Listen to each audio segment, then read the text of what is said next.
Hi, my name is Liz Benneian, and I'm an environmental advocate and a community advocate. I spent many years working for newspapers, but when I was living in Oakville, there was a big development issue that came up that I was covering for the paper, and when I decided in 2004 I was done with newspapers, I joined the board of that local environmental group, and we fought a lot of good fights over the years and won a lot of different victories. And now that I'm living in Niagara, I'm doing the same thing. I live in the town of Lincoln. I'm involved in a group called Ontario Green. We do environmental education in communities and classrooms. I've taught environmental education to over 77,000 students in 13 different regions of the province. But I'm also very involved in the community.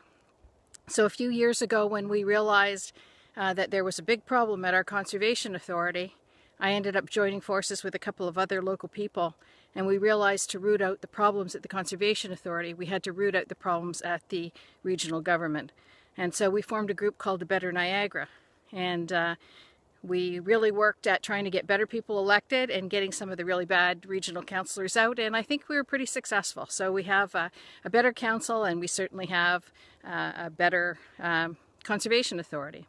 But of course, you know, the issues with the environment are never done, and we still have a lot of work to do. So I've worked at the local level, at the regional level, and also at the provincial level on a bunch of environmental issues.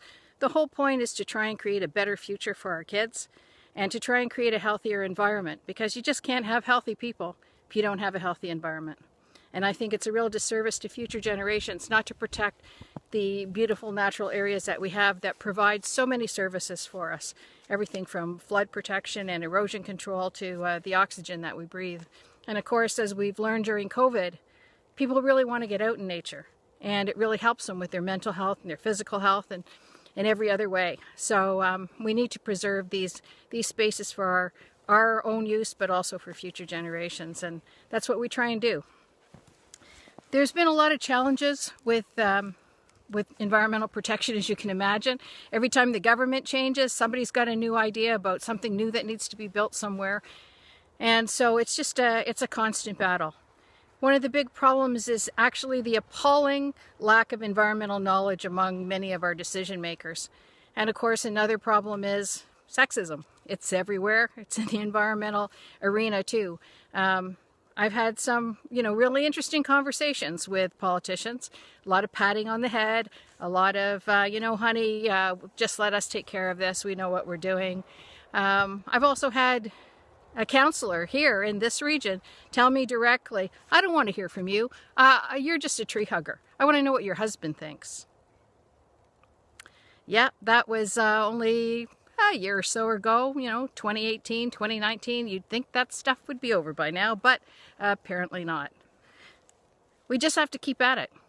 And one of the great things about doing the work that I do is there are so many wonderful women working on environmental issues. In fact, it's mostly women. Why is that? Well, maybe because we've had kids, maybe because we are used to putting other people before ourselves, maybe because we look more to the future. I don't know. But I do know there's a lot of wonderful women who are working on environmental issues. And we need to keep doing it. And we can. We're tough. We're resilient. When we decide we need to do something for our kids, hey, nothing will stop us. So I'm hoping that, all the good women that I work with, and all the good men too, because there's enough of them around, that we just keep working to make a better future for our kids. Thanks.